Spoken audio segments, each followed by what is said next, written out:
Namaste, I'm Suresh Ratan, and I'm very happy to participate in this International Association of Gerontology and Geriatrics European Region Symposium within the British Geriatric Society's virtual conference.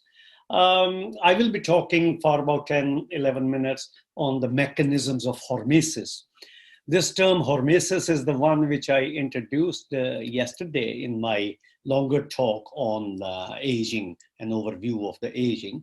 Now, hormesis is basically the relationship between stress and health, biphasic relationship, because usually we talk about stress always in negative terms, that stress is bad and harmful and we should avoid at every cost.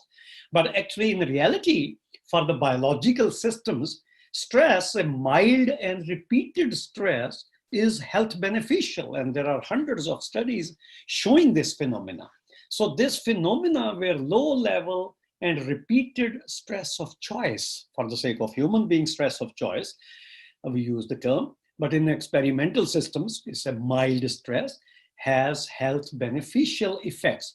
And in the literature, maybe you are aware of many other terms like biphasic dose response, U-shaped response, inverted U-shape, adaptive response, compensatory response, adaptive homeostasis. These are all the terms basically trying to say that this traditional linear curve between toxicity, either with a threshold or without threshold, are actually not valid curves. The real curves for almost all so-called toxic things, whether it's radiation or pollution or pharmacological agents and other toxic agents, is biphasic.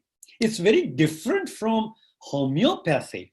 Homeopathy is, which claims to work 10 orders of magnitude below Avogadro number. It is not that principle. Here the principle is that in a dose response curve, low level of stress or exposure to stress-inducing agents, which we call hormetins, has potentially health beneficial effects. And how do we measure health? That will depend upon the model system and the experimental system.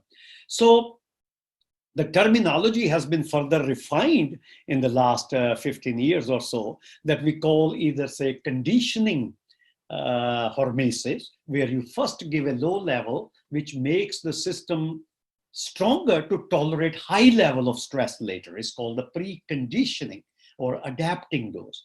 Then there is no conditioning, like you just give a mild level and then you will get the benefits again and again. Yeah, that is called the physiological hormesis.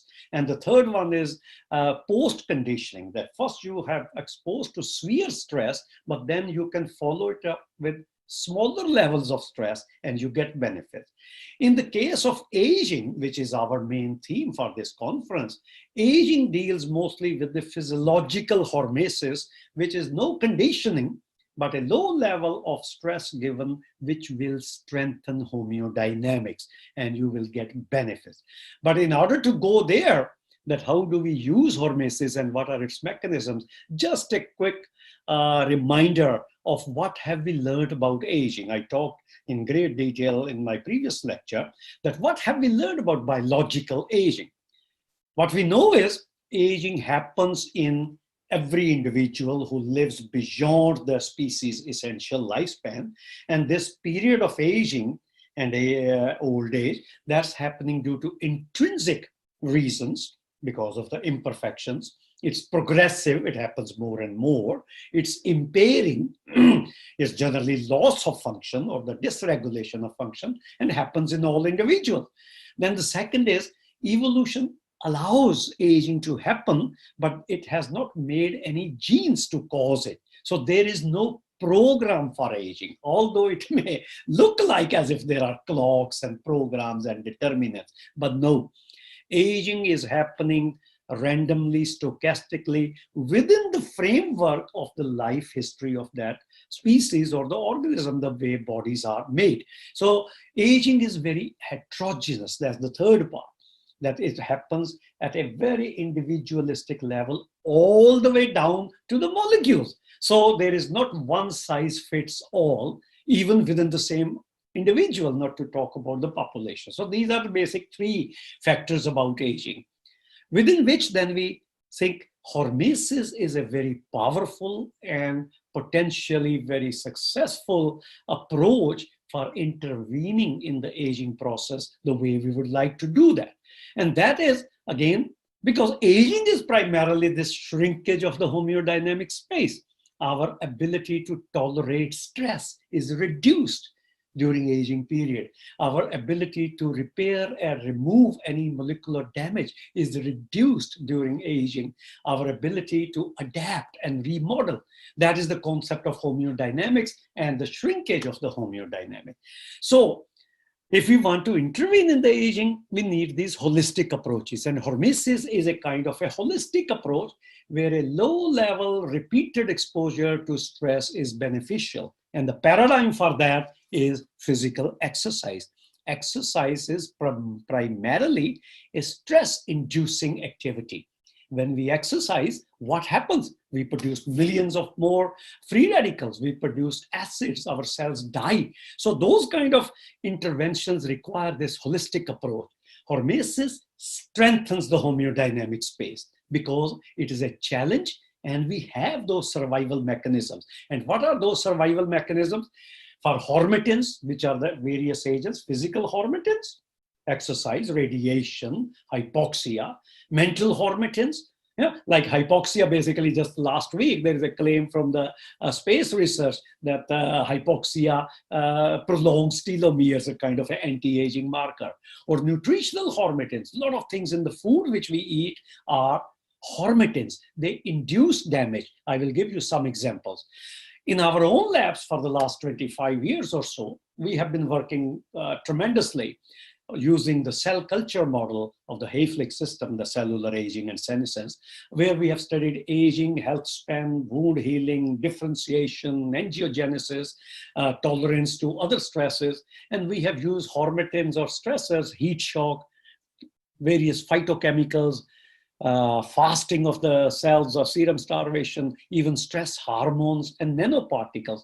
Now, why hormesis works? The topic of this talk was mechanisms. Mechanisms are that our every cell has these 7 stress response pathways to varying degrees.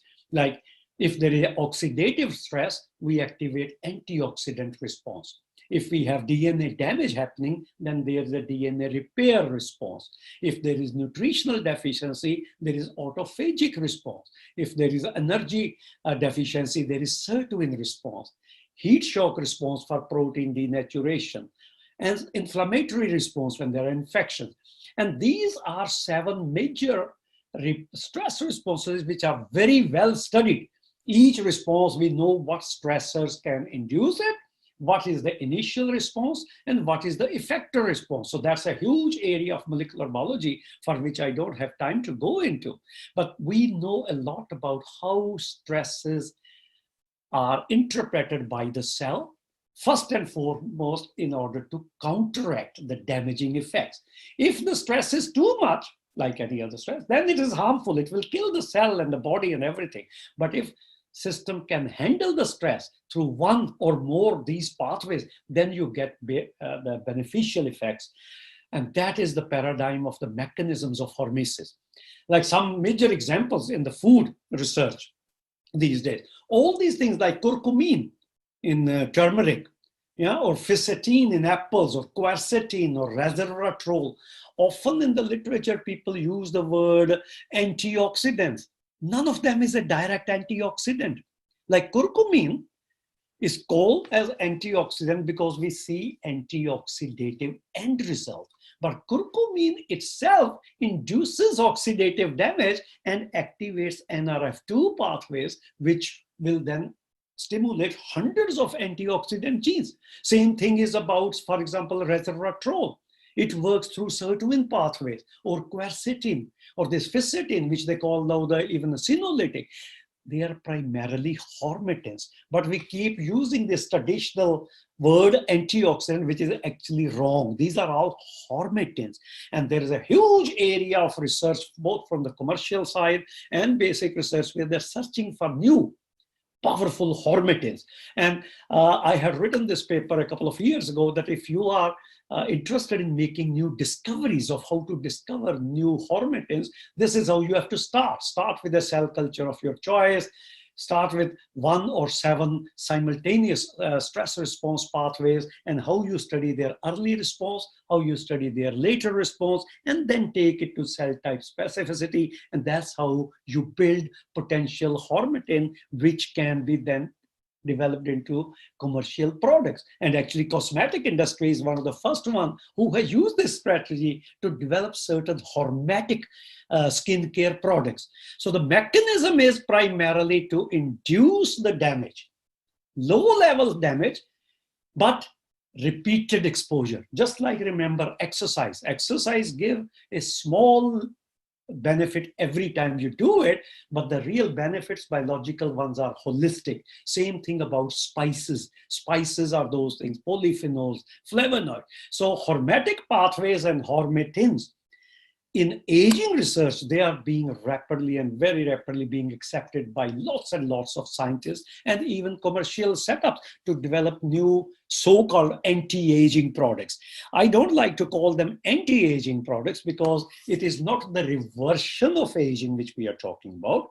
It is basically maintaining health, recovering health, and even enhancing health by strengthening the homeodynamic space, our ability to survive, our ability to adapt, our ability to take care of the damage coming from within and from outside.